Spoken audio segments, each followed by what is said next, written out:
पता था आज से टॉपिक स्टार्ट हो रहा है? Anything you studied about it?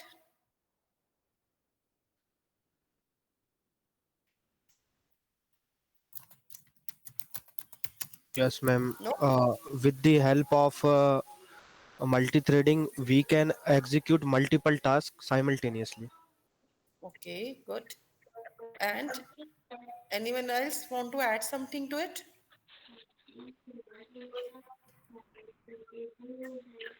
Ma'am अपने प्रोग्राम बेसिकली मल्टीपल पार्ट्स में ब्रेक करके साइमल्टेनियसली उसको एग्जीक्यूट करवाना, जिससे हमारे जो अदर रिसोर्सेज हैं बेटर यूटिलाइजेशन कर सकते। नाइस. तो नॉर्मली हम अपने टास्क को मल्टीपल पार्ट्स में डिवाइड कर सकते हैं, मल्टीपल टास्क को साइमल्टेनियसली वर्क करा सकते हैं. And anyone else want to add something? Yes ma'am, thread जो है वो अपनी मेमोरी को शेयर कर सकते हैं. थ्रेड्स शेयर्ड मेमोरी में काम कर सकते हैं, राइट? ओके.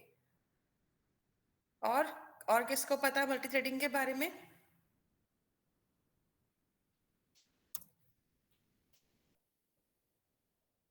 बस इतना ही था आपका? एनीवन वॉल्स, किसी को मल्टी थ्रेडिंग के बारे में आइडिया हो, कैसे वर्क करती है multi threading?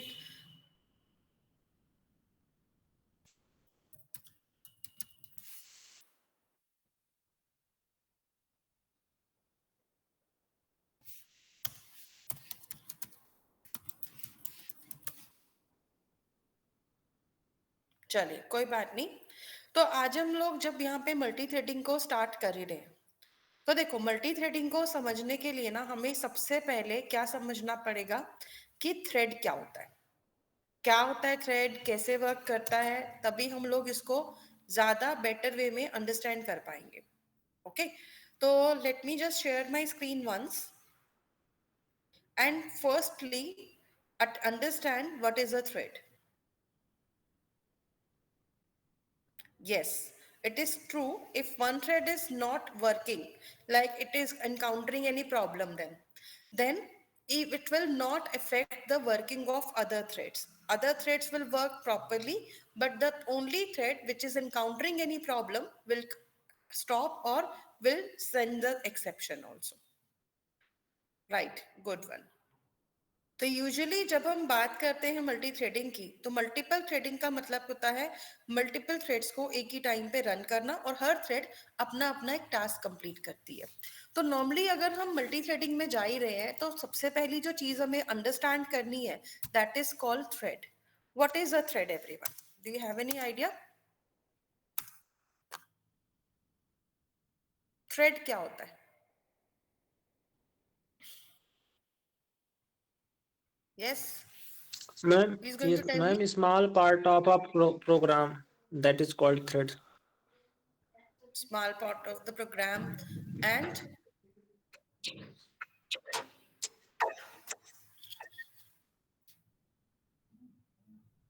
anyone else?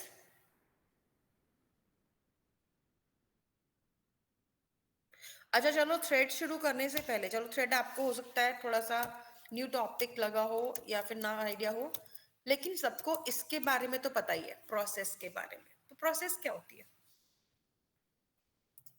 Ma'am program in running state is called process. Program in running state.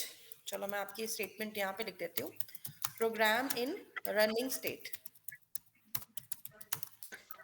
Is called a process. और कोई डेफिनेशन होता है प्रोसेस का? और कुछ बताते हैं हम प्रोसेस के बारे में? प्रोग्राम से मतलब हमारा क्या हो गया? Ma'am, process means any program is in execution. कोई भी प्रोग्राम का एग्जीक्यूशन हो सकता है. मतलब प्रोग्राम से हमारा मीनिंग क्या है यहाँ पे? What A is set, it? execution of set of instructions is called process. Access of set of instruction. Yes ma'am. Execution of set of set of instructions, instruction. multiple instructions. Set of instructions का मतलब multiple instructions ही हो जाएगा. ठीक है, so is called a no process. Ma'am, execution of set of instructions. Access sorry Executions. Execution of set of instructions. Execution of set of instructions is called a process. Okay, तो मैंने भी एक छोटा सा चीज पूछा इसी में से कि प्रोग्राम क्या हो गया यहाँ पे, what is a program? Ma'am वो basically set of instruction is called program. मतलब आपने उसको रिकर्सिव लूप में चला दिया, सेट ऑफ इंस्ट्रक्शन मतलब प्रोग्राम और प्रोग्राम मतलब सेट ऑफ इंस्ट्रक्शन। मतलब मुझे एक मैम प्रिसाइज आंसर नहीं मिला कहीं पर। Ma'am basically we can say that the program is a set of instruction. नहीं, we can say that is true, but फिर भी मतलब अगर मुझे एक नॉन टेक्निकल पर्सन को समझाना है तो मैं उसको ये नहीं बोल सकती ना, कैसे समझाओगे उसको, what is the process? Ma'am particular task होता है जो उस एक प्रोग्राम में हम लोग करते हैं। अच्छा, प्रोग्राम से बाहर आओ, अगर मैं अपने कंप्यूटर सिस्टम की तरफ देखती हूँ तो एक बात बताओ, क्या जैसे हम नोटपैड चला रहे हैं या फिर हम जैसे गूगल क्रोम चला रहे हैं, is that not a process? Ma'am it is also a process. It is a program, right? Yes it is also a set of instructions, तभी तो हमारे सामने इतना अच्छा विंडो बनकर आ रहा Yes, ma'am. है ना? तो ये भी तो एक प्रोग्राम है, प्रोसेस है। Why do forget that? सिर्फ हमारे जो प्रोग्राम में हमने कोड लिखा है, that is not only the process. The process can be anything in your computer. It can be Google Chrome, it can be camera, it can be calendar, it can be like Eclipse, anything, Notepad, Word, MS Word, anything can be a process, right? So any program which is currently running in our computer is known as a process. अच्छा चलो, अभी हम जब process की बात कर ही रहे हैं तो प्रोसेस क्या हो सकती है? ठीक है, सेट ऑफ इंस्ट्रक्शंस वो भी ठीक है, जो भी प्रोग्राम रनिंग स्टेट में वो भी ठीक है। तो प्रोग्राम क्या होता है? Program can be any application, ठीक है, which is running in our system, ठीक है? तो ऐसी कोई भी चीज हमारी क्या हो सकती है? प्रोग्राम हो सकती है। So this is also known as process, इसको हम प्रोसेस भी कहते हैं। तो अगर मान लो आप लोग यहाँ पर कोई भी एप्लीकेशन चला रहे हो, this is also a process ना, क्योंकि वो अपना टास्क कंप्लीट कर रही है। तो प्रोसेस जो है, आपको पता है मेमोरी में जब काम करती है तो कैसे काम करती है? Do you have any idea? Like अभी मैंने अपने सिस्टम पे देखो काफी सारी एप्लीकेशंस खोल रखी है। मेरी सिस्टम पे अगर आप देखोगे तो Stack के basis पे देखो फोल्डर्स भी हैं, तीन तीन मैंने इसके ऑप्शन खुले हुए हैं। व्हाट्सएप चल रहा है, एमएस वर्ड की 2 फाइल चल रही है, नोटपैड की 1 फाइल चल रही है, गूगल क्रोम के भी 2 से 3 एप्लीकेशन चल रहे हैं, प्रोसेस चल रहे हैं, और एक क्या चल रहा है इसके साथ साथ में? एक्लिप्स भी चल रहा है। एंड अलोंग विद दैट जो इसकी बैकग्राउंड प्रोसेसेस हैं, जो कि ये सारा विंडो मुझे शो कर रही हैं, ये भी सब चल रही है, राइट? तो ये सब प्रोसेसेस जब चल रही हैं, और इनको देख के क्या लगता है कि मेरा सिस्टम सिंगल प्रोसेसिंग है या मल्टी प्रोसेसिंग है? Multi process. प्रोसेसिंग सिस्टम है। मैं Processing. मेन मेमोरी में स्टैक बेस पे ना सारी प्रोसेसेस वगैरह ना वो हो रही हैं, स्टोर हो रही हैं, और फिर वो उन्हें रेगुलेट कर रहा है, जैसे हम पुश और पॉप करते यूज करते हैं उस अच्छा तरह से। मुझे एक आंसर दो, क्या इस वक्त पे जैसे मैं नोटपैड पे काम कर रही हूँ तो साइमल्टेनियसली क्या कोई दूसरी एप्लीकेशन भी काम कर रही है या वो वेटिंग स्टेट में? अभी मैम वो वेटिंग स्टेट पे रहेगी अभी कुछ देर के, पर जैसे ही हम अगर उस पर मैंने फिर क्रोम से में स्विच किया तो नोटपैड अब चला वो गया वेटिंग वेटिंग स्टेट। स्टेट में? Ma'am, हाँ, अब वो हट according जाता to CPU scheduling, it is in waiting stage, and ma'am जब देयर इज मतलब हमारा according to many system multiple many types process. of operating systems, no? So from this, no, there are process system multitasking operating system, that's yes, including so multi. what we can say that Yeah. our system can run multiple processes, but at a time it runs a single process, right? Yeah, yes ma'am. Right? It keeps other processes in the waiting state until we are switching into them. That is also called a context switch. That is called as context switching. तो जब context switching होती है तो context switching क्या process follow करता है? Do you know that thing? Ma'am best case है round robin का जो केस है, और वैसे shortest of there are many types of, best case round robin का ही होता है, जिसमें टाइम क्वांटम होता है, हम हर एक प्रोसेस को एक बराबर टाइम दे रहे होते हैं। यही मल्टीटास्किंग में भी मोस्ट ऑफ यूज होता है। अच्छा, इसका मेमोरी पे क्या इफेक्ट पड़ता है? एक्चुअली मेमोरी में हम इसमें ज़्यादा से ज़्यादा एफिशिएंस हो जाता है, एफिशिएंसी के साथ यूज़ कर सकते हैं मल्टी ऑपरेटिंग सिस्टम को, अगर हम इस तरह की शेड्यूलिंग्स को और ऑपरेटिंग सिस्टम्स को वो फॉलो करते हैं तो। चलो मैं इस चीज को ना थोड़ा सिंप्लीफाई करती हूँ।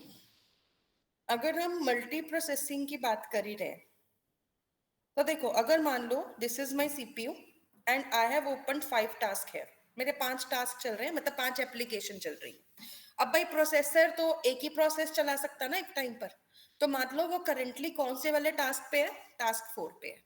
अब टास्क 4 से रिलेटेड जितनी भी फाइल्स होंगी, जितनी इंस्ट्रक्शंस होंगी, वो सबकी सब मेमोरी में लोड होंगी, राइट?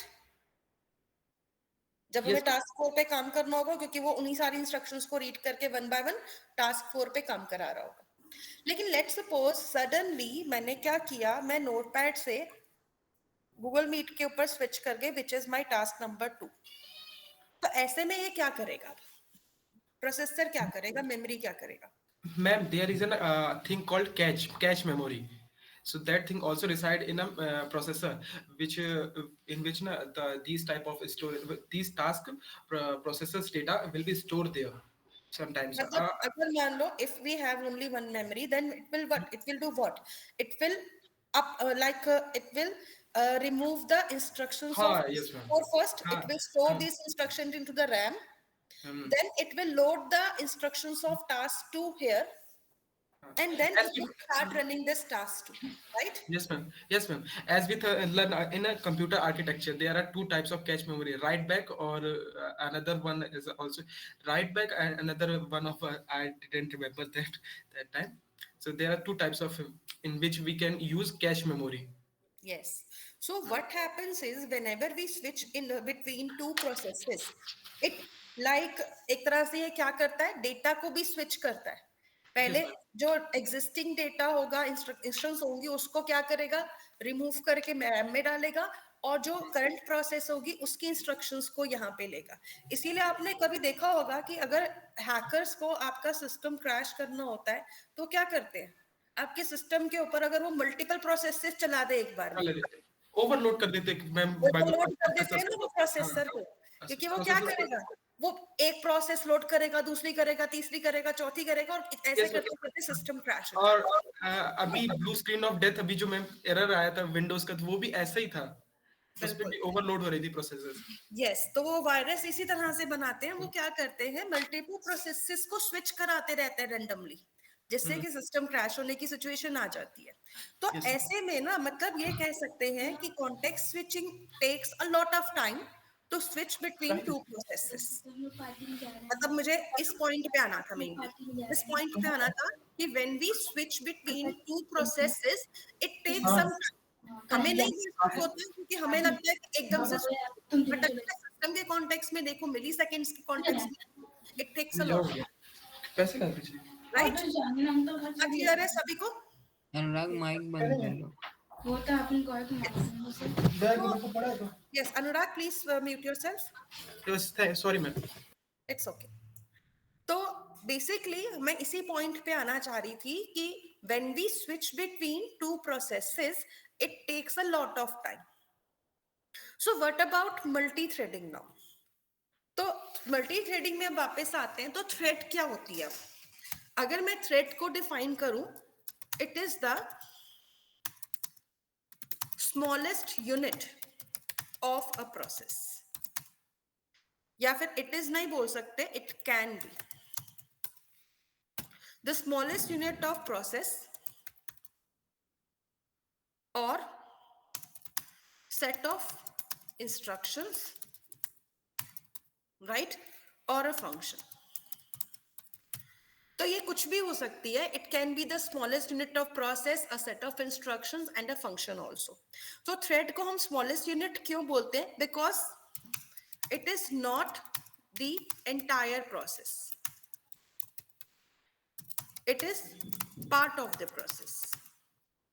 तो बेसिकली ये क्या है, ये पार्ट है प्रोसेस का, it is not the entire process. तो जब हम बात करते हैं प्रोसेस की और थ्रेड की, अगर मैं इन दो चीजों को आपस में कंपेयर करूं, तो प्रोसेस इज अ लार्ज मतलब एंटिटी, जो इसमें बहुत सारी इंस्ट्रक्शंस जो है वो अपलोडेड रहते हैं, वो एक तरह से प्रोग्राम ही होता है। But thread is not a program, it is part of a program. Okay, तो जब हम बात करते हैं थ्रेड की, तो thread can contain a smallest unit of process also. और जब हम यहाँ पे थ्रेड के साथ में मल्टी थ्रेडिंग की बात करते हैं, तो मल्टी थ्रेडिंग का मतलब होता है when we run multiple threads at the same time. ठीक है, तो बेसिकली जितनी भी मल्टीपल थ्रेड्स होंगी वो सेम टाइम पे जब चल रही हैं, तो at that time it saves a lot of time. क्यों सेव करता है time? Because like in context switching, it does not require to switch between। तो ये क्या करता है? स्विच बिटवीन प्रोसेसेस नहीं करना पड़ता, बिकॉज जितनी भी थ्रेड्स बनेंगी वो सभी एक ही मतलब ये कह लो प्रोसेस का पार्ट होंगी। और अगर सारी की सारी थ्रेड्स एक ही प्रोसेस का पार्ट है, तो ऐसे में अगर हम एक थ्रेड से दूसरे थ्रेड में स्विच करेंगे, तो उसको बार बार मेमोरी के अंदर से वैल्यू को रिमूव या अपलोड या डाउनलोड कुछ नहीं करना पड़ेगा। So it will save a lot of time, क्योंकि जब थ्रेड बनती है तो वो it is part of a process. तो थ्रेड 1 से थ्रेड 2 में जाओ या थ्रेड 3 में जाओ या थ्रेड 4 में जाओ, प्रोसेस तो एक ही है ना। तो उस पर प्रोसेसर के ऊपर कोई लोड नहीं आएगा और वो मजे से क्या करेगा, एकदम फास्टली थ्रेड 1 से थ्रेड किसी भी 2 या 3 पे या 4 पे स्विच कर सकता है। Got my point here everyone? Yes ma'am. तो thread is not a process, thread is a part of process. And when we create multiple threads, जैसे थ्रेड 1 से मान लो मैंने एडिशन का काम करा दिया, थ्रेड 2 से मल्टीप्लिकेशन करा लिया, थ्रेड 3 से डिवीजन का करा लिया, और अगर मैं सारी थ्रेड्स को एक साथ चला दूं, तो वो क्या करेगा, एक ही साथ में सभी के काम करा देगा स्विचिंग करके।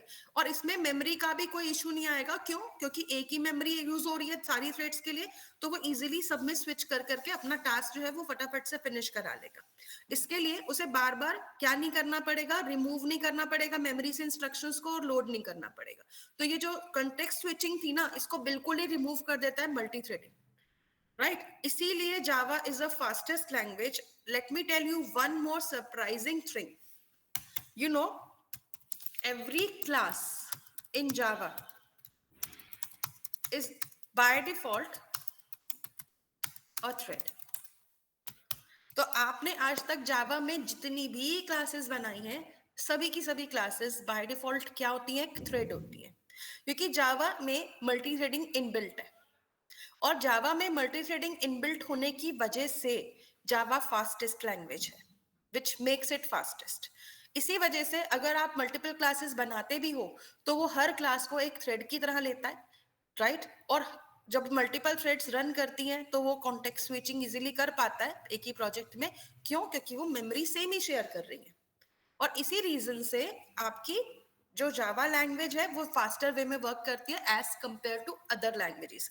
इवन इफ जावा क्या है, एक कंपाइल्ड लैंग्वेज नहीं है, इंटरप्रेटेड लैंग्वेज है। If you know, interpreted language होने के बाद भी ये फास्टेस्ट क्यों है? क्योंकि ये मल्टी थ्रेडिंग के कॉन्सेप्ट को फॉलो करती है।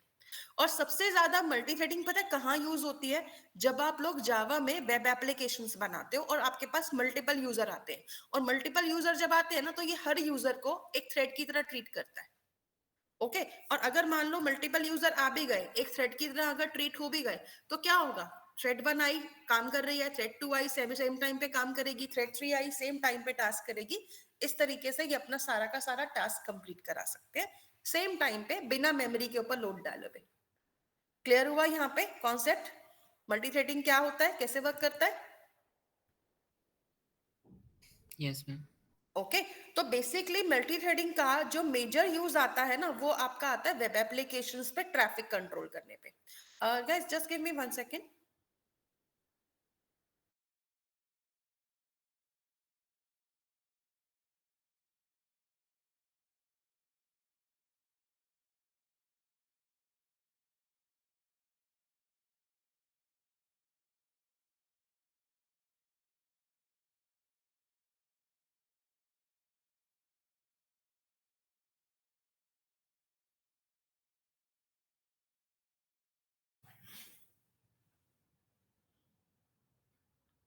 Okay, let's continue. तो मैं यहाँ पे कह रही थी कि मल्टी थ्रेडिंग क्या होती है। Multi threading means to run multiple threads at the same time, but process में और थ्रेड में डिफरेंस क्या होता है। प्रोसेस जो है वो एक एंटायर मेमोरी को एक्वायर करती है, जबकि थ्रेड जो है वो एंटायर मेमोरी को एक्वायर नहीं करती, वो प्रोसेस के एक छोटे से पार्ट को एक्वायर करती है। इसी वजह से जब हम प्रोसेस स्विचिंग करते हैं तो it takes a lot of time as compare to thread switching. Okay, और थ्रेड स्विचिंग करने की वजह से ही आपके जो प्रोग्राम्स होते हैं ना, उनके अंदर बेसिकली आपकी क्लासेस फास्टर वे में वर्क करती है। तो जावा के फास्ट होने का एक रीजन मल्टी थ्रेडिंग भी रहता है। ओके, तो अभी आते हैं थ्रेडिंग के ऊपर। चलो इसका प्रॉपर इंफॉर्मेशन देखते हैं। आपको मैं ये नोट्स भी प्रोवाइड करूंगी लर्निंग के लिए कि प्रोसेस के बारे में जैसे बताया हुआ है। Process is a program which runs on the computer system. When a process run, it loads all the data instructions into the processor, and then the processor run these instructions one by one in order to complete that given task. Multi processing जैसे मैंने अभी explain ही किया आप लोगों को कैसे work करता है। कॉन्टेक्स्ट स्विचिंग भी हम देख ही चुके हैं कैसे वर्क करती है, तो सारा डेफिनेशंस में दे रखा है for your self study also. Thread क्या होता है, जैसे मैंने कहा कि it is a smallest piece of code जिसको आप लोग अपने प्रोग्राम्स में देख सकते हो। अभी जैसे जैसे मैंने अभी 2 घंटे पहले एक स्टेटमेंट यूज किया that every class of Java is a thread, ये किस किस को आइडिया था पहले से? No idea? To prove my statement, I can show you an example also. So let's just do that also. तो देखो, अगर आप लोग कह रहे हैं, जैसे कि मैं बता रही हूँ आपको कि जावा की हर क्लास बाय डिफॉल्ट एक थ्रेड ही होती है, which makes Java a faster language. इस स्टेटमेंट को प्रूव करने के लिए late me just show you an example. अभी मैं मल्टी थ्रेडिंग का यूज नहीं करूंगी, फिर भी मैं आपको ये शो कर सकती हूँ कि यहाँ पर जावा is a multi threaded language. कैसे दिखा सकती हूँ, लेट मी शो यू। तो सबसे पहले हम एक जावा का न्यू प्रोजेक्ट बनाते हैं। इसका नाम ही हम रख देते हैं मल्टी थ्रेडिंग डेमो।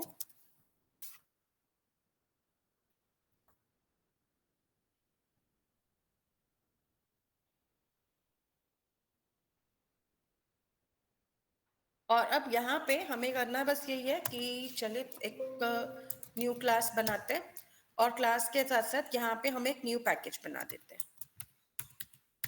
तो पैकेज के अंदर हमारी जो पहली क्लास है, मैं इसका नाम रख देती हूँ लेट्स सपोज डेमो 1। और चलो पब्लिक स्टैटिक वॉइड मेन भी ले ही लेते हैं इसमें। So we will have a class है। तो जो मेरे पास ये डेमो 1 क्लास है अभी, ठीक है,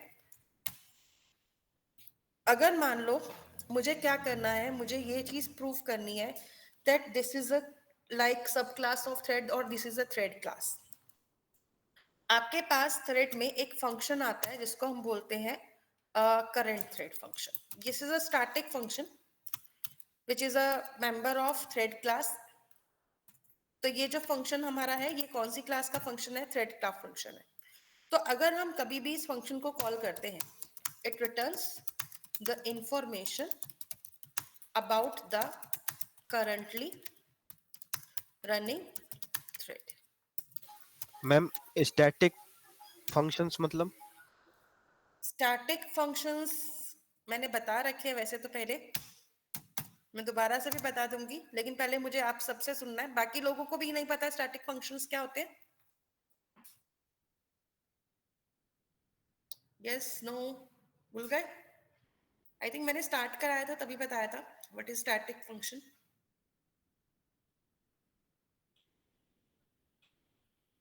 यार मेमोरी बड़ी वीक है आप लोगों की। कौन बताएगा स्टैटिक फंक्शंस के बारे में? Ma'am static block. मैम अरे इसे स्टैटिक फंक्शन की बात हो रही है शिव सागर जी, स्टैटिक ब्लॉक की बात नहीं हो रही। No idea ma'am. ओके, चलो फिर से बता देती हूँ। Static function is a function which is defined by the use of static keyword। पहली बात तो ये ध्यान में रखनी है, these functions are part of class, that is why these are also known as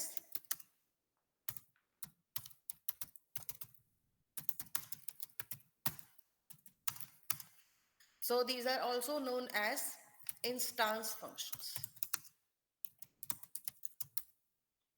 क्योंकि ये क्लास का पार्ट होते हैं, ये किसी भी मेथड का या किसी दूसरे ब्लॉक का पार्ट नहीं बनते हैं. These functions are called instance function and they are या फिर they acquired memory. Yeah, एक minute. They acquire memory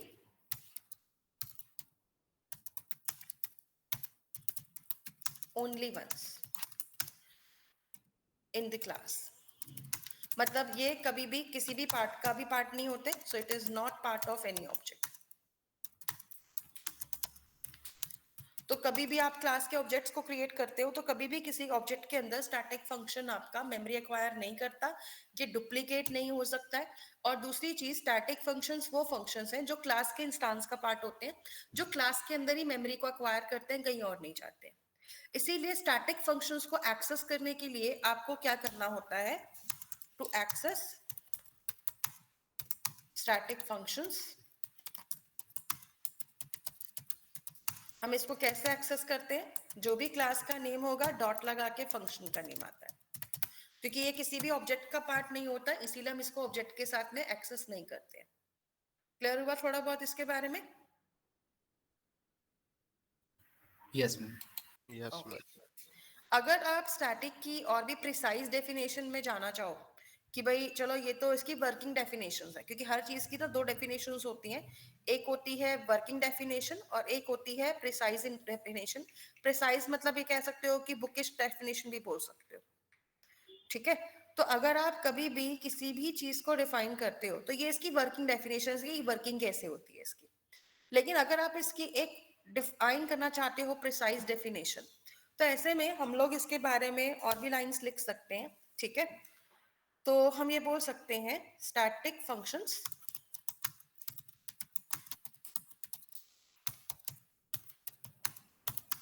belongs to the class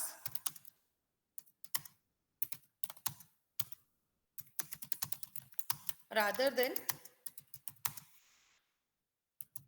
any instance of the class. ठीक है. मतलब आप स्टैटिक फंक्शन को सिर्फ स्टैटिक क्लास, मतलब जो क्लास के नेम है उसी के साथ कॉल कर सकते हो, और ये कभी भी किसी भी ऑब्जेक्ट के अंदर मेमोरी एक्वायर नहीं करते, ये भी कह सकते हो. This is a bookish basically कैसे डेफिनेशन ऑफ द स्टैटिक, और ये आपकी क्या है? एक वर्किंग डेफिनेशन है. ओके. अभी आते हैं वापस अपने टॉपिक पे. अभी हम पढ़ रहे थे करंट थ्रेड मेथड के बारे में. तो current thread method is a static method of thread class. जो जावा की इनबिल्ट क्लास है थ्रेड क्लास, उसके अंदर एक मेथड है करंट थ्रेड. अब ये फंक्शन करता क्या है?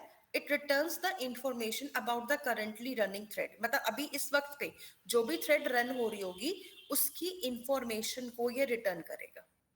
अगर आपको क्या करना है, अभी देखो मैंने यहाँ पे कोई थ्रेड नहीं बनाई है, बट फिर भी मैं थ्रेड की इंफॉर्मेशन को गेट कर सकती हूँ. और ये क्या इंफॉर्मेशन गेट करता है, पहले तो ये समझते हैं. तो लाइक ये आपको एग्जाम्पल के लिए मैं बता रही हूँ कि क्या रिटर्न करेगा. पहले तो थ्रेड देगा, जो थ्रेड का मेन नाम ही होता है थ्रेड क्लास का. उसके बाद आता है लिखा हुआ इस तरह से मेन 5 मेन. अब इसका मीनिंग क्या हुआ? पहला वाला जो मेन है ना, ये है आपकी मेन फंक्शन, या फिर कह सकते हो जो आपकी डिफॉल्ट थ्रेड होती है ना, मतलब ये जो आपकी क्लास है, बाय डिफॉल्ट ये हर ही थ्रेड को नाम क्या देता है? मेन देता है. तो ये आपकी करंटली रनिंग थ्रेड का नाम होता है. ठीक है. Which is main, which can be changed also. इसके लिए भी फंक्शंस मिलेंगे आपको. सेकेंड थिंग होती है 5 जो लिखा हुआ है, this is a priority. Her thread को एक प्रायोरिटी मिलती है 1 से लेकर 10 के बीच में. तो 5 इज द मिडिल प्रायोरिटी, इसलिए वो बाय डिफॉल्ट हर थ्रेड को 5 पे रखता है. ठीक है. तो अगर आपको किसी थ्रेड को हाईएस्ट प्रायोरिटी पे रखना हो तो आप उसको हाईएस्ट प्रायोरिटी क्या दे सकते हो? 10 दे सकते हो. लोएस्ट प्रायोरिटी पे रखना हो तो 1 दे सकते हो, या फिर आप मिडिल में 2 3 5 8 9 कुछ भी दे सकते हो, बट 1 से 10 के बीच में दे सकते हो. सो this is the thread priority which can be changed also. After that जो ये लास्ट में मेन लिखा हुआ है, it represents the main thread. Main thread मतलब जो पूरा जेवीएम है, जो इन सारी क्लासेस को रन कर रहा है, उसका नाम भी मेन ही होता है, which can not be change. तो क्लास के जो मेन लोकल थ्रेड है उसका नाम चेंज हो सकता है, उसकी प्रायोरिटी चेंज हो सकती है, लेकिन मेन जेवीएम थ्रेड का नाम चेंज नहीं हो सकता है. ठीक है. So it returns these parameters whenever we run this current thread method. अब अगर मान लो मैं यहाँ पे करंट थ्रेड को यहाँ पे कॉल करती हूँ, सो बेसिकली ये क्या करेगा हमें इसके बारे में यहाँ पे बताते हैं। सो it returns the following information, ठीक है, इन द स्ट्रिंग फॉर्मेट। तो अगर आपको कभी भी किसी भी क्लास की करंट रनिंग थ्रेड का इंफॉर्मेशन देखना है, आप सिंपल सा एक काम करो, सिस आउट लो, और यहाँ पे मैं जैसे एक फंक्शन की इंफॉर्मेशन देना चाहती हूँ, चलो मैं यहाँ पे मैसेज डाल देती हूँ इंफॉर्मेशन। तो मैं यहाँ पे क्या लिखूंगी, थ्रेड डॉट करंट थ्रेड। अब देखो मैंने कोई थ्रेड बनाया नहीं है, फिर भी मुझे थ्रेड की इंफॉर्मेशन मिलेगी। अब इंफॉर्मेशन में अभी ना ये क्या करने लग गया है, यहाँ पे नंबर भी चूज करने लग गया, मतलब दिखाने लग गया है। पहले जो जावा था, जावा 21 या 20 वाला था, उसमें ये 1 नहीं आता था। ये रिसेंटली इसने ऐड करना शुरू किया है, जो थ्रेड की सीक्वेंसिंग करता है। फिर आता है मेन वाला नाम, मतलब जो आपकी करंटली रनिंग थ्रेड का डिफॉल्ट नेम है। फिर आती है उसकी थ्रेड की प्रायोरिटी, और ये होती है जेवीएम थ्रेड का नाम। अब देखो मैंने कोई थ्रेड नहीं बनाया था, but surprisingly it is written the information of the thread.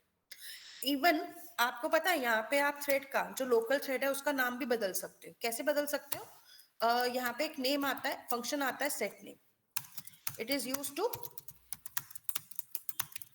अब change the name of the local thread, ठीक है। तो जो भी लोकल थ्रेड है उसका नाम चेंज कर सकते हो। लोकल मतलब जो आपके क्लास है, ठीक है। तो अगर मान लो मुझे ये फंक्शन लगाना है अपनी थ्रेड पे, तो कैसे लगाऊंगी, ऐसे में मुझे ये वाली जो इंफॉर्मेशन है ना, इसको ऑब्जेक्ट स्टेट में गेट करना पड़ेगा पहले तो आप यहाँ पे थ्रेड का एक ऑब्जेक्ट बनाओ और उसके अंदर लिखो थ्रेड डॉट करंट थ्रेड। तो जब आपकी इंफॉर्मेशन आ जाएगी, फिर आप यहाँ पे क्या लिखोगे, टी डॉट सेट नेम। तो मैं यहाँ पे लिख देती हूँ माई थ्रेड। तो मैंने नाम चेंज कर दिया, मतलब थ्रेड का नाम चेंज करके माई थ्रेड कर दिया। अब अगर मान लो मैं इसी स्टेटमेंट को, इंफॉर्मेशन को एक बार और प्रिंट कराती हूँ आफ्टर चेंजिंग द नेम, तो ये क्या प्रिंट करेगा यहाँ पर, ये देखते हैं। तो देखो अभी जब इंफॉर्मेशन देखा तो मेन की जगह पे पहले क्या लिखा हुआ आ रहा है, माई थ्रेड। तो मतलब आपकी जो लोकल थ्रेड थी, जो आपकी क्लास की थ्रेड है, उसका नाम पहले बाय डिफॉल्ट मेन आ रहा था, अभी हमने उसका नाम चेंज करके क्या बना दिया, माई थ्रेड बना दिया, जिससे कि इसका नेम चेंज हो गया। क्लियर हुआ यहाँ पे सभी को कैसे काम कर रही है? Yes ma'am. So by the use of this program, we can say that every class of Java is a thread by default. Okay? Yes, Anurag. Ma'am पहला वाला नाम तो चेंज कर सकते हो, वो फंक्शन नेम से हो गया। मैम दूसरा वो 5 और मेन नहीं चेंज होगा कभी, और 5 क्या, वो थोड़ा समझ में नहीं आया। जो टाइम नहीं है वो प्रायोरिटी है। नहीं नहीं मैम, 5 क्या, 5 5 is a priority, thread priority. कि एक्चुअली में आप अगर किसी भी चीज को प्रायोरिटी पे रखते हो तो आप उसको क्या करोगे, हाईएस्ट प्रायोरिटी दोगे ना। Yes ma'am. तो यहाँ पे हाईएस्ट प्रायोरिटी 10 होती है, जो कि आप रख सकते हो। अगर आपको किसी भी थ्रेड की प्रायोरिटी चेंज करनी है, जैसे मैंने नेम चेंज किया है ना, ऐसे ही हमें प्रायोरिटी चेंज करने का भी फंक्शन मिलता है, जिसको हम बोलते हैं सेट प्रायोरिटी। मैम ये 5 रेंडमली सेट हो रहा है, ऐसा हो रहा है क्या? रेंडमली सेलेक्ट नहीं हो रहा है, बाय डिफॉल्ट ये जितनी भी लोकल थ्रेड्स बनाता है ना, उनको वो 5 ही प्रायोरिटी रखता है। और हम इसकी चेंज भी कर सकते हैं default प्रायोरिटी सबकी? कर सकते हैं, वही मैं बता रही हूँ कि सेट प्रायोरिटी फंक्शन क्या करता है, it is used to change the priority of a thread. ठीक है, तो अगर आपको किसी भी थ्रेड की प्रायोरिटी चेंज करनी है तो आप सेट प्रायोरिटी फंक्शन का यूज करोगे, और यहाँ पे आप एक नंबर दोगे। ठीक है, और ये नंबर किसके अंदर होना चाहिए हमेशा, you can set priority between 1 to 10। तो 1 से 10 के बीच में कोई भी प्रायोरिटी ले सकते हो। 1 is the lowest priority, 10 is the highest priority. ठीक है, तो आपको अगर कभी भी प्रायोरिटी सेट करनी है तो आपको ऑब्जेक्ट चाहिए होगा थ्रेड का, जिसको हमने जैसे यहाँ बनाया था। तो आप लोग क्या करोगे, टी डॉट सेट प्रायोरिटी करोगे और यहाँ पे आप प्रायोरिटी बताओगे। अगर मान लो मैंने इस प्रायोरिटी को 9 पे रखा और उसके बाद मैं इंफॉर्मेशन को प्रिंट कराती हूँ, तो देखो पहले मेरे पास जो डिफॉल्ट प्रायोरिटी थी वो 5 आ रही थी, अभी क्या आ रही है 9 हो गई। ओके, अगर मैं इसको क्या करती हूँ 10 करती हूँ, this is the highest priority, तो अभी मेरी थ्रेड की प्रायोरिटी कितनी हो गई 10, लेकिन ये 10 से बड़ा नंबर नहीं लेगा। अगर मान लो मैंने क्या किया, यहाँ पे 10 की जगह पे 11 देने की ट्राई की, तो यहाँ पे ये एक्सेप्शन दे देगा। सी क्या कह रहा है, language dot illegal argument exception आ जाएगी, क्योंकि हाईएस्ट प्रायोरिटी 10 होती है, लेकिन अगर मैंने क्या दे दी है, बड़ी वैल्यू दे दी, तो ये एक्सेप्शन रेस करेगा। इवन 1 से छोटी वैल्यू दी तो भी एक्सेप्शन रेस कर देगा, क्योंकि ये highest priority maximum to maximum क्या लेता है 10 लेता है, तो 1 से 10 के बीच की वैल्यू आप कुछ भी सेट कर सकते हो। क्लियर हुआ यहाँ तक? Yes ma'am. मैम यदि दो थ्रेड की एक सी प्रायोरिटी सेट कर दिए तो उस केस में क्या होगा? उस केस में ये रहेगा कि मतलब वो वाला एक कहावत सुना ना, पहले आओ पहले पाओ वो चलेगा कि प्रोसेसर FCFS के पास जो भी थ्रेड पहले नॉक करेगा वो उसको रन कर देगा। FCFS जैसे में। हाँ जी बिल्कुल, फर्स्ट मतलब वही होगा, first come first serve based हो जाता है अगर सेम प्रायोरिटी आती है तो। इवन अभी हम प्रोग्राम्स बनाएंगे जिसके अंदर हम मल्टीपल थ्रेड्स को एक साथ भी रन कराएंगे, ठीक है। अभी तो मैं बस उसका बेसिक्स बता रही हूँ कि बाय डिफॉल्ट जावा की हर क्लास एक थ्रेड क्लास है, ठीक है। और हर थ्रेड क्लास के अंदर हमारी 3 चीजें होती हैं, जिसमें से 3 भी नहीं, अब तो 4 कर दिया ना इन्होंने। तो पहली चीज क्या हो गई, इसका सीक्वेंस हो गया, सेकंड हो गया लोकल थ्रेड का नेम जो डिफॉल्ट नेम आ रहा है, थर्ड हो गई थ्रेड की प्रायोरिटी, और फोर्थ आता है जो इसका मेन क्लास का नेम होता है, जो इसकी मेन थ्रेड का नेम है। Okay, which can not be change, सिर्फ इसको नहीं बदल सकते, बाकी चीजें जो है दोनों चीजें इससे पहले वाली वो बदल सकते हो। इवन सीक्वेंसिंग भी नहीं बदल सकते आप लोग, क्योंकि ये डिफॉल्ट आती है इसके अंदर। ओके, तो आपके पास थ्रेड का नाम चेंज हो सकता है, थ्रेड की प्रायोरिटी चेंज हो सकती है, दोनों चीजें हम चेंज कर सकते हैं अकॉर्डिंगली हमारे पास जो भी थ्रेड बनेगी। इतना क्लियर हुआ सभी को कैसे वर्क कर रहा है ये? Yes ma'am. Any doubts there? No, ma'am. Okay, तो अभी मैंने जो जो कॉन्सेप्ट बताए हैं ना गाइस, आप सबको ये बात ध्यान में रखना है कि ये जितने भी कॉन्सेप्ट अभी हमने डिस्कस किए हैं इस क्लास में, ये सभी इंपॉर्टेंट कॉन्सेप्ट्स हैं। आपको ना इंटरव्यूअर कभी भी अगर मल्टी थ्रेडिंग में लेके जाएगा ना, तो वो आपको इसी चीज में कंफ्यूज करने की कोशिश करेगा कि मल्टी थ्रेडिंग में और मल्टी प्रोसेसिंग में डिफरेंस क्या होता है। ओके, तो एक क्वेश्चन है ना ये वाला, कौन सा वाला, ये मैं आपको साइड बाय साइड क्वेश्चंस भी बताती रहूंगी, ताकि आप लोग क्या करो, इन क्वेश्चंस के आंसर्स ढूंढो और इनको प्रिपेयर करो। तो क्वेश्चन क्या ज्यादातर पूछा जाता है मल्टी थ्रेडिंग में, तो पहला क्वेश्चन ये आता है, what is the difference between multi processing, multi tasking and multi threading. तो ये क्वेश्चन बहुत वाइडली पूछा जाता है। मल्टीटास्किंग अलग चीज होती है, मल्टी प्रोसेसिंग अलग होता है, मल्टी थ्रेडिंग अलग चीज होती है। तो ये क्वेश्चन बहुत ज्यादा पूछते हैं। ऐसे एक और क्वेश्चन भी पूछते हैं, व्हाट इज द डिफरेंस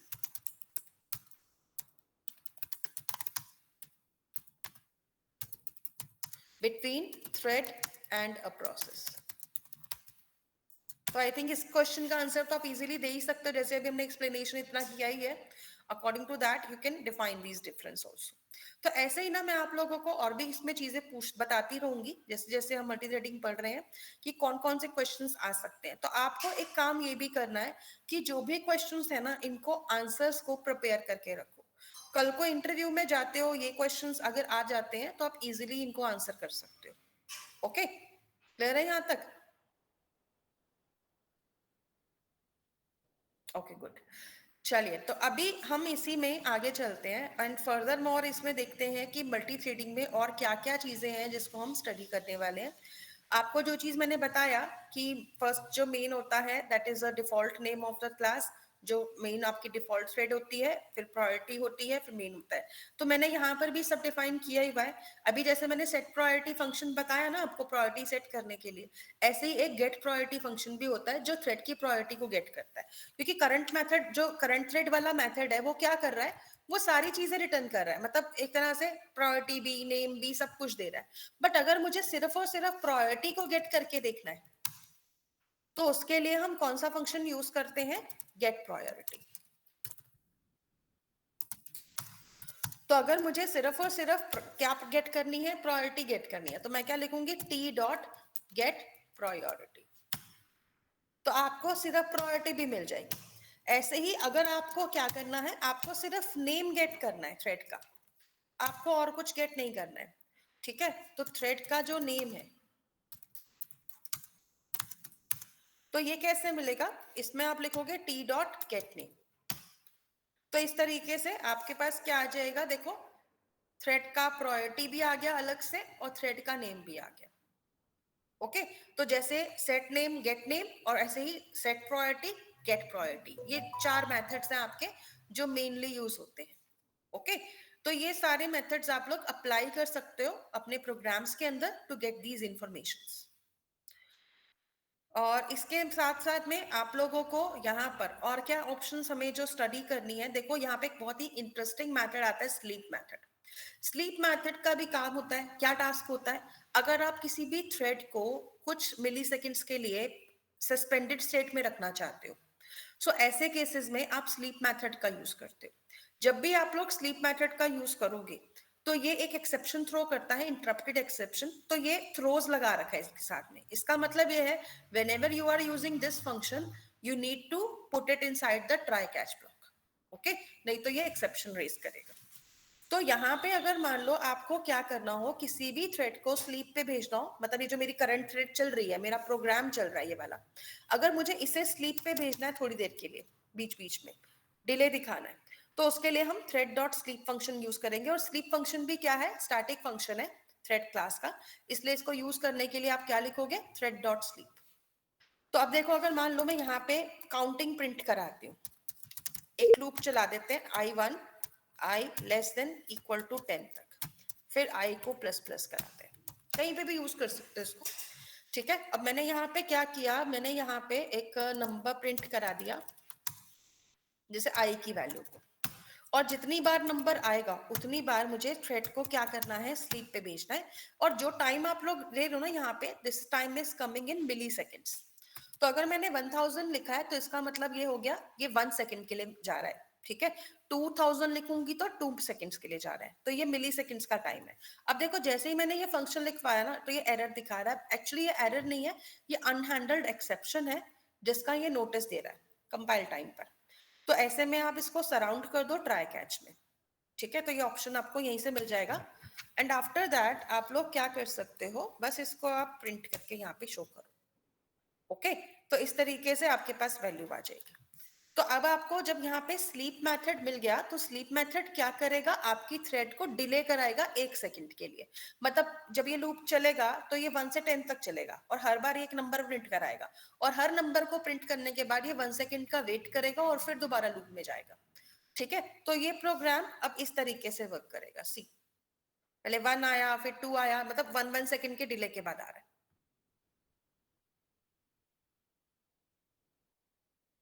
ठीक है। अगर मुझे 2 सेकंड्स का डिले लगाना होगा तो 2000। सी, अब तो ये और भी स्लो दिखाएगा, हर 2 सेकंड के बाद आएगा एक नंबर।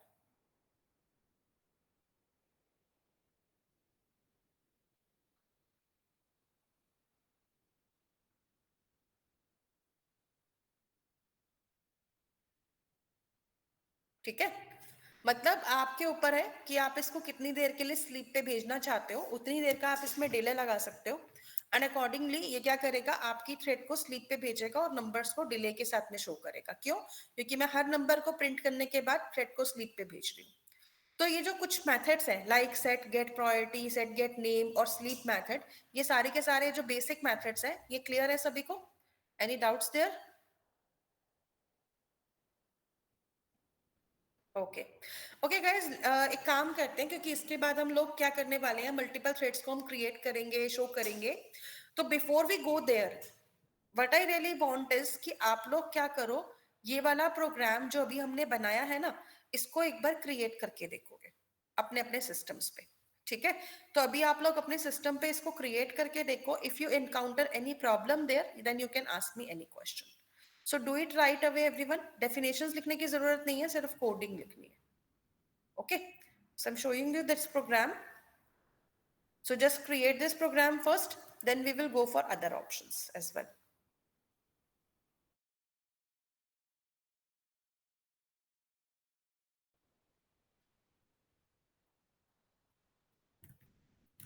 ओके, अनुराग का हो गया एंड शिव सागर ने भी कर लिया। बाकी बच्चे, सपना, नीलम, ओके,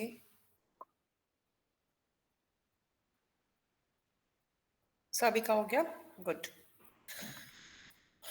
ओके, सो गाइस अभी इसमें ही हम अपना नेक्स्ट ऑप्शन देखते हैं।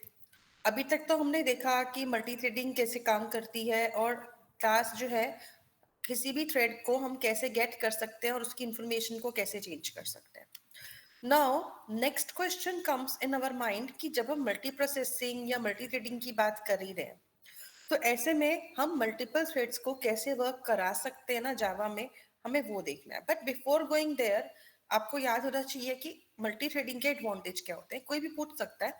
तो बेसिकली देखो, एडवांटेज क्या होता है कि it does not block the user because threads are independent and you can perform multiple operations at the same time.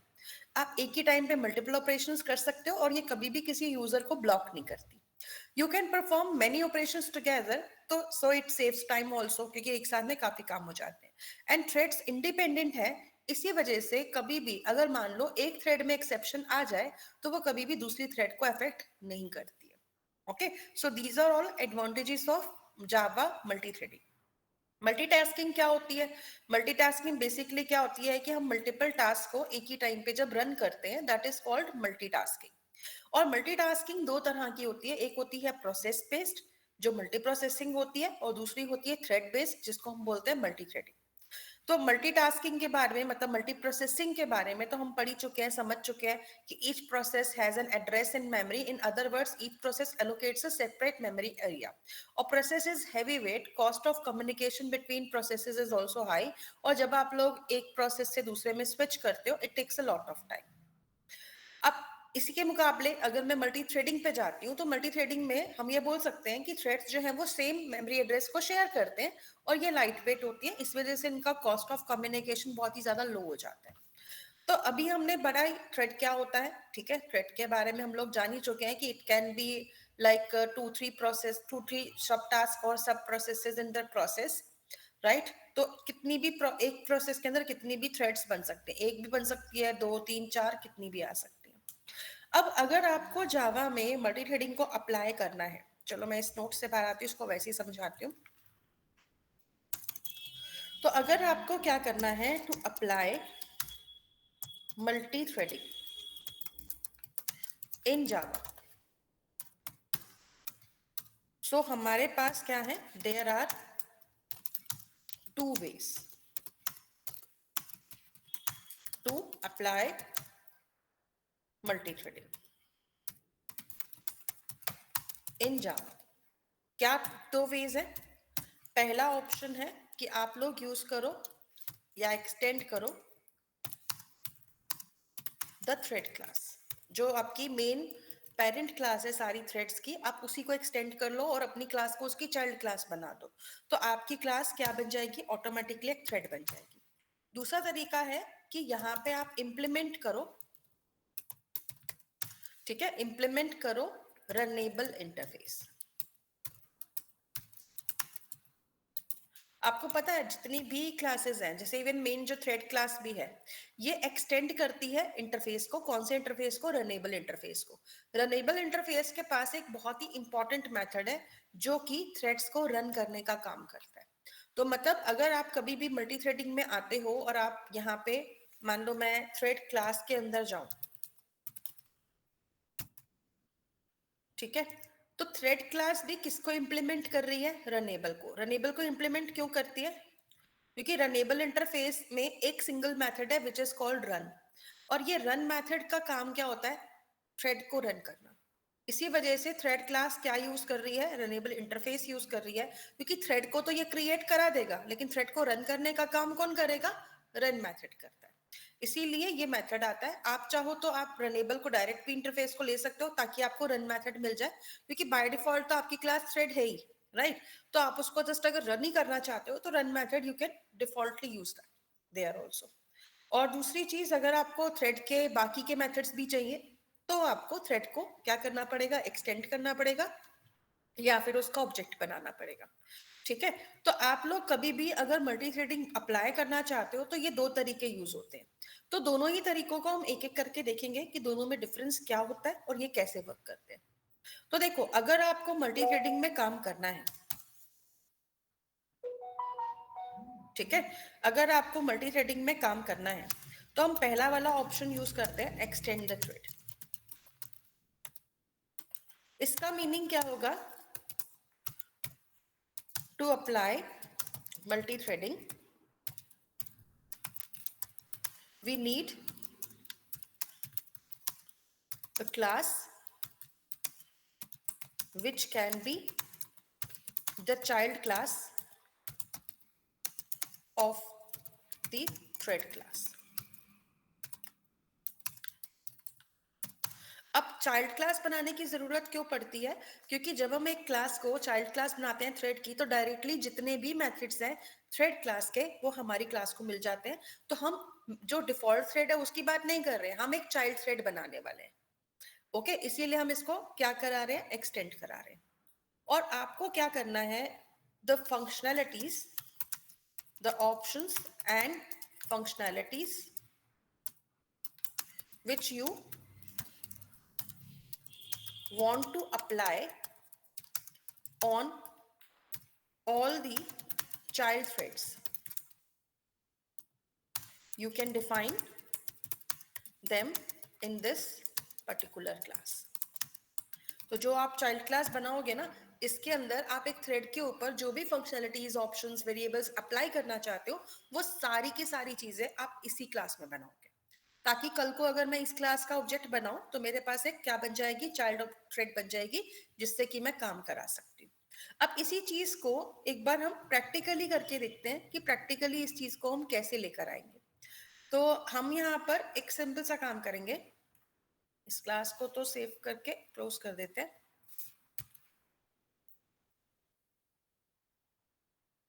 तो सी, what I'm going to do now is कि I'm going to create a new class here first. ठीक है, तो एक class बनाते हैं और इस क्लास को मैं चाइल्ड थ्रेड क्लास बनाना चाहती हूँ, तो मैं इस क्लास का नाम ही क्या रख देती हूँ? माई थ्रेड। ठीक है, तो इस क्लास का नाम रखते हैं माई थ्रेड।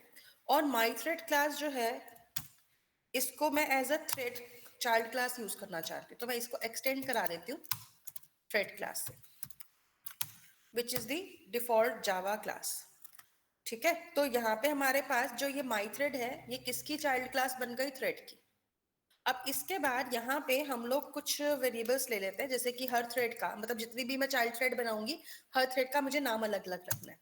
ठीक है, तो मैं यहाँ पे लिख देती हूँ स्ट्रिंग थ्रेड नेम। ठीक है, एक वेरिएबल ये ले लेते हैं, और इसके अलावा अगर आपको कुछ एक्स्ट्रा वेरिएबल्स लेने हो तो वो भी आप ले सकते हो। राइट नाउ मैं इस क्लास का एक कंस्ट्रक्टर भी बनाऊंगी। ठीक है, जिस कंस्ट्रक्टर के अंदर हमारे पास क्या आएगा? थ्रेड का नाम आएगा, मतलब जहां से भी हम इसे कॉल करेंगे वहां से हम क्या देंगे? थ्रेड का नेम दे देंगे। और इस कंस्ट्रक्टर के अंदर हमें बस करना ये होगा, यहाँ पे आके हम क्या लेंगे? थ्रेड नेम, या फिर हम लिख देते हैं this dot thread name equals to thread name. ठीक है, ताकि हमारी थ्रेड का नाम जो है वो सेट हो जाए। अगर आपको ये नाम अपनी सेट में भी रखना है तो आप एक और काम करोगे कि यहां से पेरेंट क्लास कौन है? यहाँ पे इसकी थ्रेड है। अच्छा, मैंने आप लोगों को एक ऑप्शन बताई थी जब मैं इनहेरिटेंस पढ़ा रही थी कि अगर मुझे थ्रेड क्लास के कंस्ट्रक्टर को एक्सेस करना है तो मैं कैसे एक्सेस करूंगी? Super keyword. Very good, super keyword से। तो हम यहाँ पे सुपर कीवर्ड लगाएंगे और सुपर के अंदर अगर मान लो मैंने ये वाला थ्रेड नेम पास कर दिया तो जो भी चाइल्ड थ्रेड बनेगी ना उसको यही वाला नाम मिल जाएगा, मतलब 1i 2i 3i first second third या कोई भी नाम आप देना चाहते हो वो थ्रेड का नाम आपकी थ्रेड का नेम बन जाएगा और आप उसको फिर बाद में प्रिंट करके भी चेक कर सकते हो। ओके, तो पहला काम तो ये करना है। अब दूसरा काम क्या करना है, मुझे एक मेथड ओवरराइड करना है रनेबल क्लास का। कौन सा वाला मेथड? Run method. अब क्योंकि हमारी क्लास चाइल्ड क्लास है थ्रेड की और थ्रेड जो है वो चाइल्ड है रनेबल का, तो ऑटोमेटिकली रनेबल थ्रेड को मिला और थ्रेड से हमें मिल गया, राइट। तो हमें बस वो मेथड ओवरराइड करना है, तो शॉर्टकट यूज करते हैं ऑल्ट शिफ्ट एस, ठीक है, अगेन। और देखो यहाँ पे ना एक ऑप्शन आ रही है ओवरराइड इंप्लीमेंट मेथड्स। जब आप इसमें जाओगे तो देखो आपको थ्रेड के सारे मेथड्स दिखेंगे। अब आपको कौन सा मेथड ओवरराइड करना है? रन मेथड, जो कि इसे कहां से मिला? रनेबल इंटरफेस से। अब इसको सिलेक्ट करो और ओके करो, आपके पास रन मेथड आ जाएगा, ठीक है। तो ये मेथड आपके पास आ गया। अब इस मेथड में आपको जब थ्रेड को रन कराना होगा तो ये वाला ही मेथड कॉल कराएंगे और इसमें जो भी टास्क लिखा होगा वो हमारी थ्रेड परफॉर्म कराएगी, ठीक है। अब इसमें हम कुछ भी करा सकते हैं, anything we can do. Like मैं यहाँ पर एक सिंपल फॉर लूप लगा देती हूँ, ठीक है, एंड यहाँ पे हम एक मैसेज भी डालते हैं, चलो ठीक है। तो मैं यहाँ पे मैसेज क्या डालती हूँ, ये बताने के लिए कि कौन सी वाली थ्रेड है, ठीक है। तो हम यहाँ पे थ्रेड का नेम भी प्रिंट कराएंगे कि कौन सी थ्रेड ने इसको बुलाया है, और इसके अंदर हमें जी अगर लेना है तो वही जो करंट थ्रेड वाला मेथड था ना वही मैं यूज करने वाली हूँ। तो thread dot current thread, object नहीं बना रही मैं यहाँ पर, डॉट करके हम गेट नेम भी लगा सकते हैं डायरेक्टली, ऐसे भी नाम आ सकता है। ओके, तो नाम आ गया। अब इसके बाद हम फॉर लूप लगा देते हैं, int i equals to 1, i less than equal to 5 कर देते हैं, i को प्लस प्लस करा देते हैं और यहाँ पे सिस आउट लगाते हैं, ये दिखाने के लिए कि हमारी जो थ्रेड है वो कैसे वर्क कर रही है। ओके, तो मैंने सिर्फ i को प्रिंट करा दिया।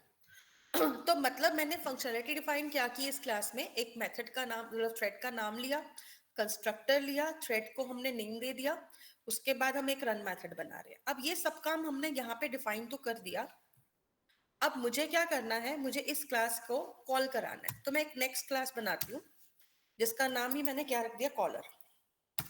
अब इस कॉलर क्लास के अंदर हम अपना मेन मेथड बनाते हैं। अब गाइस आप लोगों को जितनी चाइल्ड थ्रेड्स बनानी है ना आप इस क्लास में बनाओगे। कैसे बनाओगे? टू क्रिएट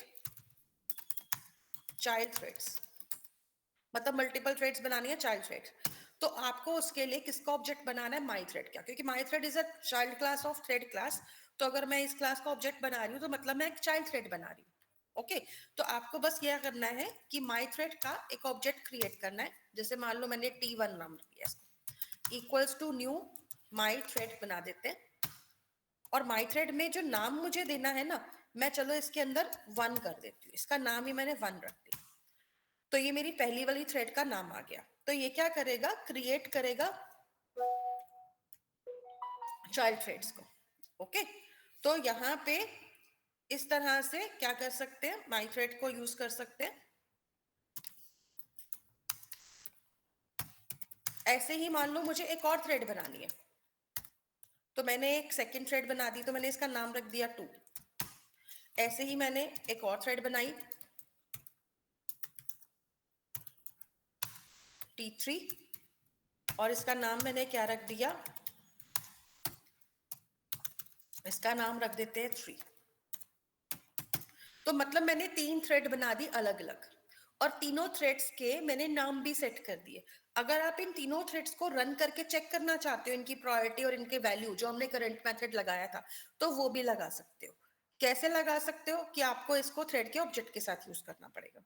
लाइक अगर मैं यहाँ पर अगर कभी भी इसके ऊपर यूज करना चाहती हूँ, जैसे कि मान लो आपको करंट थ्रेड मेथड लगाना हो तो यहाँ नहीं लगाओगे, इसको आप यहाँ लगा सकते हो, ठीक है। तो यहाँ पे अगर आपको नाम गेट करके चेक करना हो तो गेट नेम सेट नेम करके भी चेक कर सकते हो, ठीक है, और गेट प्रायोरिटी से भी चेक कर सकते हो। लेकिन ये देखो यहाँ पर ना सिर्फ अभी थ्रेड्स बनी है, रन नहीं हुई, क्योंकि थ्रेड बनने का मतलब है कंस्ट्रक्टर कॉल हो गया, नाम सेट हो गया, ठीक है, इतना काम हो गया, आधा काम हुआ। अगर क्या करना है, टू रनिंग दीज थ्रेड्स, तो इसके लिए हमें क्या करना पड़ेगा, we need to use thread object जो भी आपने बनाया है, उसके साथ में आप एक स्टार्ट मेथड कॉल करोगे, ठीक है। अब ये जो अभी वहां पे तो हमने रन बनाया, लेकिन हम स्टार्ट क्यों कर रहे हैं, क्योंकि रन करने में और स्टार्ट करने में डिफरेंस है। अगर मैं यहाँ से मेथड कॉल करूंगी तो मेथड कॉल होगा और वो सिंपल एक बेसिक मेथड की तरह काम करेगा, लेकिन अगर मैं स्टार्ट का यूज करूंगी तो ये थ्रेड की तरह काम करेगा और थ्रेड को एक्टिवेट कर देगा। इसीलिए हम स्टार्ट मेथड यूज करते हैं। Start method will call the run method of runnable class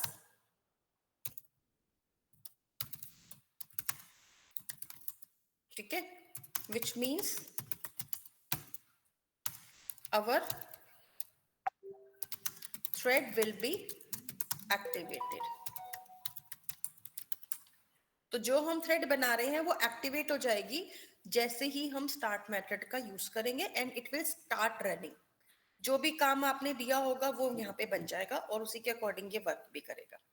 अब देखो, अगर मुझे इन थ्रेड्स को रन करना है तो बस मुझे क्या लिखना है, t1 डॉट स्टार्ट मेथड का यूज करना है। सेम वे में मैंने t2 को भी स्टार्ट कर दिया और ऐसे ही मैंने t3 को भी स्टार्ट कर दिया।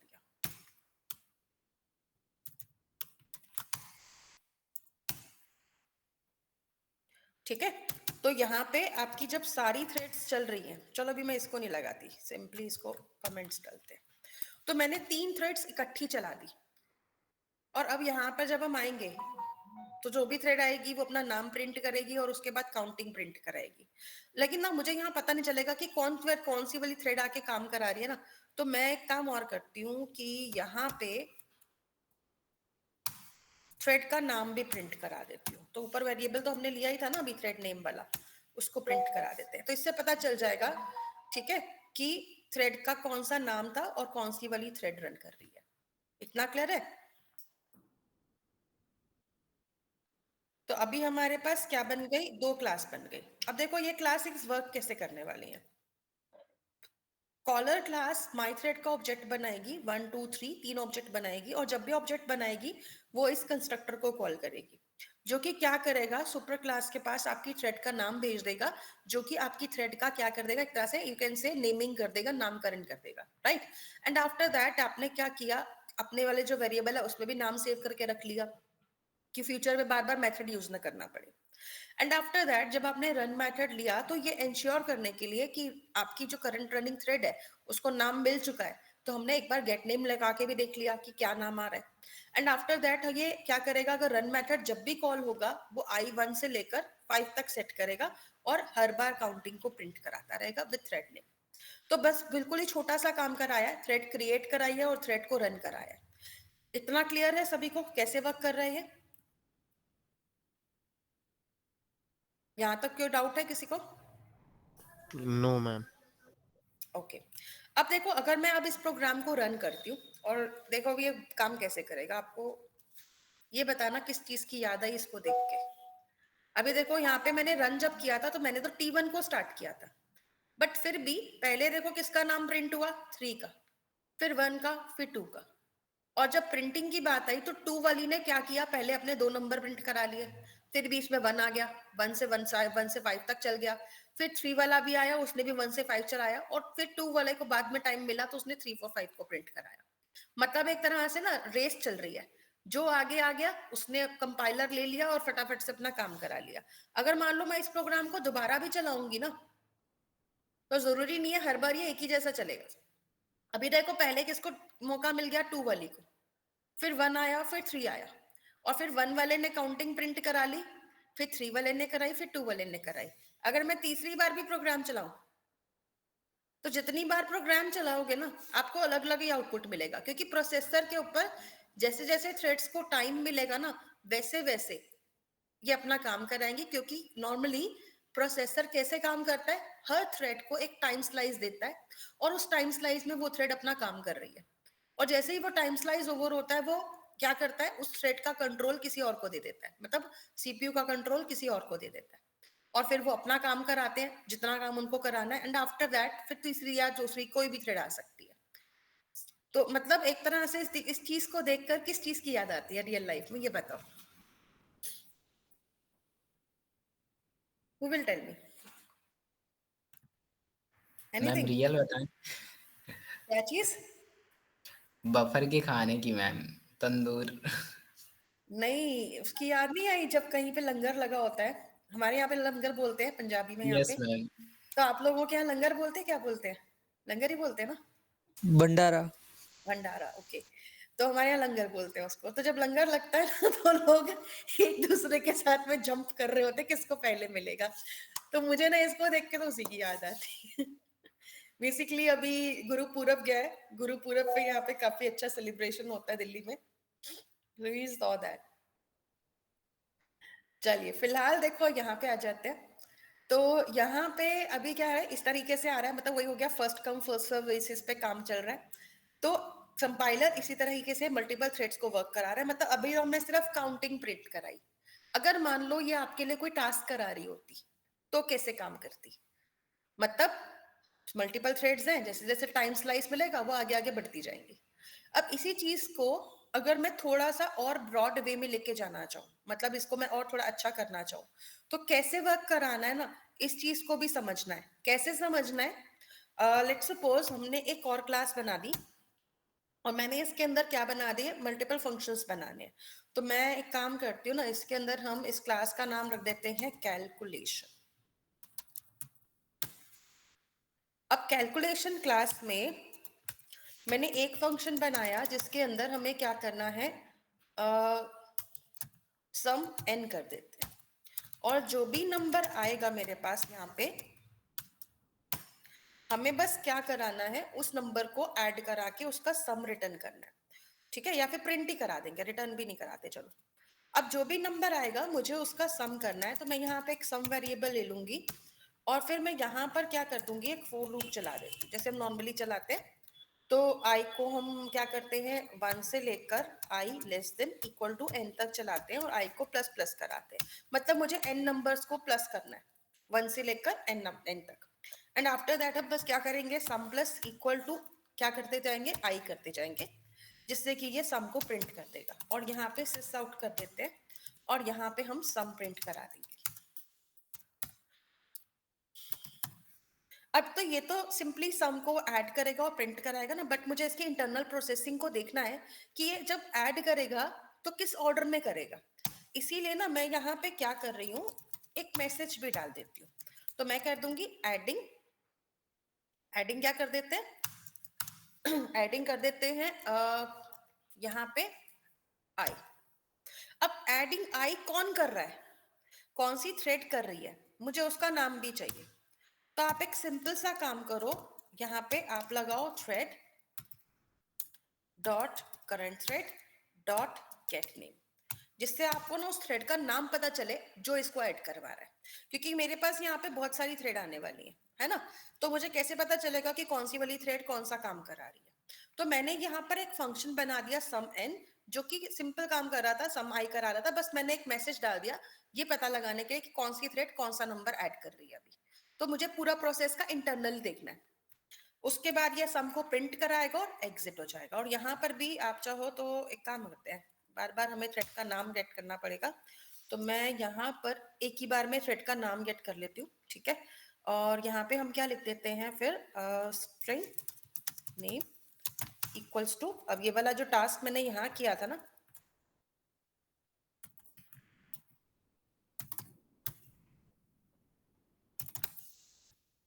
इसे यहाँ कर देते हैं, ओके। और यहाँ पे कौन सी वाली थ्रेड सम प्रिंट करा रही है उसका नेम भी आ जाएगा, ठीक है। तो इस तरीके से ना हमारे पास एक फंक्शन बन गया सम n। अब कॉलर क्लास में, सॉरी माइथ्रेड क्लास में आते हैं। अब माइथ्रेड क्या करेगा ना, यहाँ पे ये खुद से कुछ भी प्रिंट नहीं कराएगा, मतलब मैं इसको थोड़ा सा मॉडिफाई करना चाहती हूँ। तो मैं एक काम करती हूँ ना, इस मेथड को कॉपी करते हैं और फिर इसको कमेंट्स में डालते हैं। यहाँ पे इसी को एक बार दोबारा से बनाते हैं और ये चीज ना करा के हम एक सिंपल सा काम कराते हैं। यहाँ से हमें क्या करना है, कैलकुलेशन क्लास को कॉल करना है। अब कैलकुलेशन क्लास को अगर मुझे कॉल करानी है तो मुझे ना एक छोटा सा काम करना पड़ेगा। क्या काम करना पड़ेगा, कि जो ये मेरी मेन वाली क्लास है ना, यहाँ पे मुझे बताना पड़ेगा कैलकुलेशन का ऑब्जेक्ट। तो मैं कैलकुलेशन का ऑब्जेक्ट बना देती हूँ कैल नाम से, न्यू करके कैलकुलेशन बनाते हैं, और मैं यहाँ पे इसका कंस्ट्रक्टर भी मॉडिफाई करूंगी और कैल को पास करूंगी,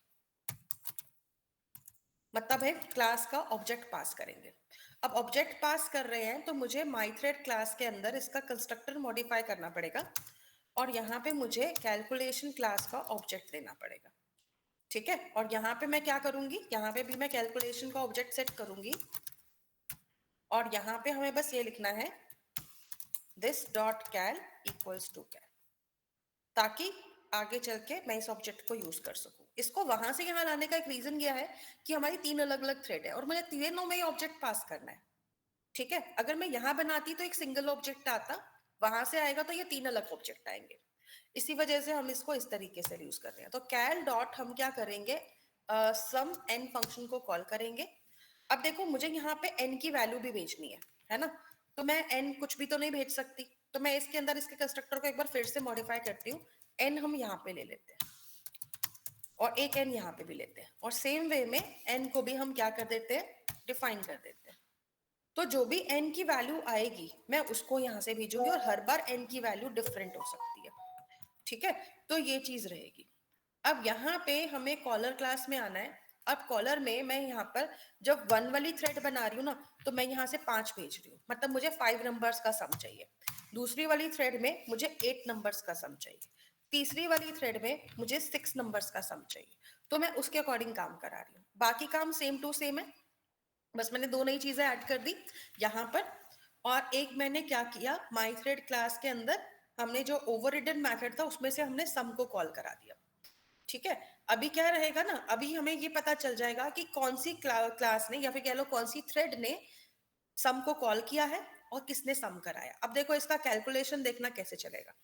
अभी मैंने इसका पूरा इंटरनल प्रिंट कराया है, तो देखो 2 एडिंग 1, 3 एडिंग 1, 1 एडिंग 1, 2 एडिंग 1, मतलब 3 सम चल रहे हैं अलग अलग, 1 का, 2 का और 3 का, तीनों थ्रेड्स का, ठीक है।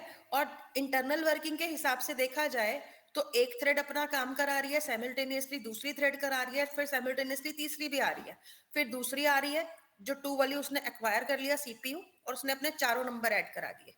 फिर उसके बाद क्या हुआ, 2 का जब काम खत्म हुआ, मतलब चारों क्या, उसने 8 के 8 नंबर्स करा दिए। फिर 3 वाली को थोड़ा सा टाइम मिला, उसने अपना लिया। फिर 1 वाली आ गई, फिर 2 वाली ने सम प्रिंट कराया, फिर 3 वाली आई, फिर 1 वाले ने एक्वायर कर लिया। तो इस तरीके से देखो आपके पास तीनों चीजों का सम आ रहा है, राइट। तो मतलब इसकी इंटरनल वर्किंग दिख रही है ना कि कैसे चल रही है, और तीनों का सम एकदम से आ जाएगा। अभी तो मैंने प्रिंट करा दिया इंटरनल वर्किंग को, इसलिए ये मैसेजेस आ रहे हैं। अगर मैं इस लाइन को यहाँ पे ना लेती, ठीक है, और कॉलर क्लास को अब रन कराती, तो सिर्फ सम आते 3 मेरे पास, और एक साथ आ गए तीनों के सम कि 3 वाले में कितना आया, 2 वाले में कितना आया, 1 वाले में कितना आया।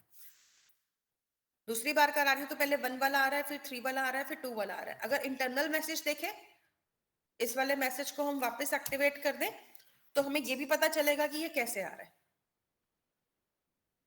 ठीक है। पहले कौन प्लस हुआ, बाद में कौन सा प्लस हुआ। जितनी बार रन करोगे हर बार थ्रेड्स की वर्किंग अलग अलग दिखेगी आपको। तो यहाँ पे आपको थ्रेड्स की वर्किंग समझ में आ रही है सबको, कैसे वर्क करती है मल्टी थ्रेडिंग। मैम प्रोग्राम समझ में आया, आउटपुट थोड़ा सा डिफिकल्ट है। देखो आउटपुट ना आपको स्टडी करना पड़ेगा, जैसे अभी मैंने रन कराया। एक काम करो, चलो 2 मिनट देती हूँ, इसको जरा ध्यान से देखो, पढ़ो क्या लिखा होगा इसमें।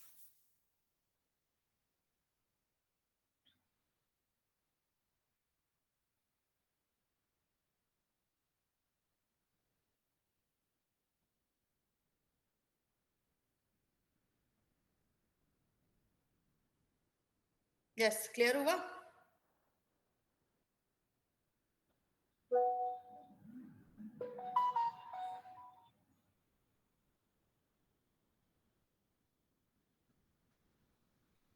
यस, अभी क्लियर हुआ आउटपुट देखकर कुछ। चलो एक काम करते हैं, I know multi threading first time पे बड़ी कंफ्यूजिंग लगती है जब हम इंटरनल वर्किंग देखते हैं कि कैसे सारी की सारी थ्रेड्स एक साथ में भाग रही हैं और काम कर रही हैं। ठीक है, इस चीज को थोड़ा ईज अप करने के लिए ना आप लोग क्या करो, कैलकुलेशन फंक्शन में मैं इसकी जो वर्किंग है इसको अगर स्लीप पे डाल दूं तो ये थोड़ा सा स्लीप मेथड के अकॉर्डिंग भी वर्क कर सकता है, मतलब डिले के साथ में दिखाएगा चीजें, और जितनी देर में एक थ्रेड स्लीप करेगी उतनी देर में दूसरी अपना काम करेगी। तो अगर आपको कभी इनको सेम टाइम प्रोवाइड कराना हो ना तो आप ऐसे भी कर सकते हो कि आप यहाँ पे थ्रेड डॉट स्लीप फंक्शन लगा सकते हो, ताकि कुछ वैल्यू ऐड करने के बाद हमारी थ्रेड को थोड़ी देर के लिए हम स्लीप पे भेज दें, ताकि दूसरी थ्रेड्स आके अपना काम कर सके। सी अगर मैंने स्लीप लगाया और अब यहाँ पर इस प्रोग्राम को मैं रन करती हूँ, तो मैंने सिर्फ आधे सेकंड का स्लीप लगाया था, लेकिन ये आधे सेकंड का स्लीप भी देखो कैसे काम कर रहा है। पहले वाला आया उसने 1 ऐड किया, वो स्लीप पे चला गया, फिर तीसरा वाला आया उसने 1 ऐड किया, फिर वो स्लीप पे चला गया, फिर दूसरा वाला आया उसने 1 ऐड किया, फिर वो स्लीप पे चला गया, फिर 1 वापस आया, फिर 3, फिर 2, इस तरीके से ये काम कर रहा है। ओके, तो इस तरीके से यहाँ पर वैल्यूज आ रही हैं आपकी। आप एक काम और करोगे, आप लोगों को ना ये तीनों के तीनों प्रोग्राम्स अभी क्रिएट करने हैं, ठीक है। मैं आपको तीनों प्रोग्राम्स एक बार शेयर कर देती हूँ, आप लोग इनको देखो समझो और इसको अपने अपने सिस्टम पे शेयर करोगे, ठीक है, एंड सॉरी बनाओगे, और उसके बाद फिर बताओ इसमें अगर कोई कंफ्यूजन है तो।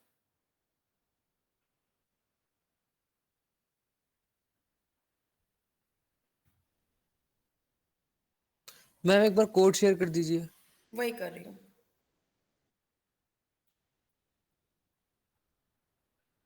तो देखो प्रोग्राम्स बहुत ही सिंपल है, कोई टफ नहीं है।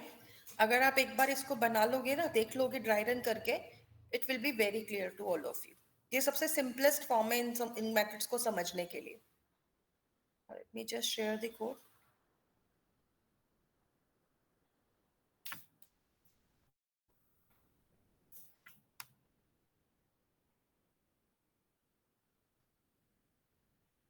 right now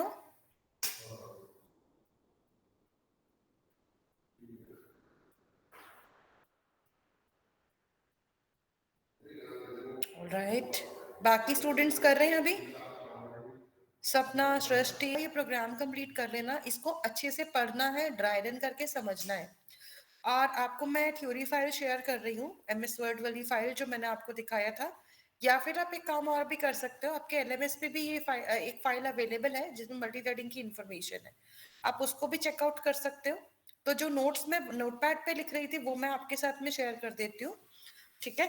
अगर किसी को कोई भी डाउट आता है वो आप पूछ सकते हैं।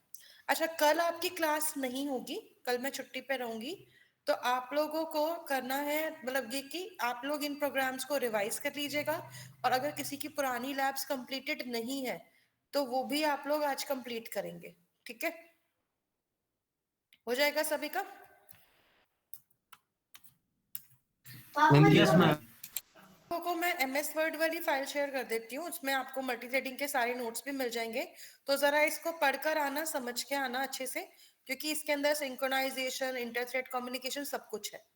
तो आप लोग एक बार इसको समझ लोगे ना तो आपको आगे वाली जो क्लास होगी, जो हमारी परसों क्लास होगी, उसमें फिर कंफ्यूजन्स नहीं होंगी। एंड सेकेंड थिंग, जैसे मैंने कहा ही था, आप लोगों की डीन मैम भी ज्वाइन कर। Thank you ma'am. Okay bye.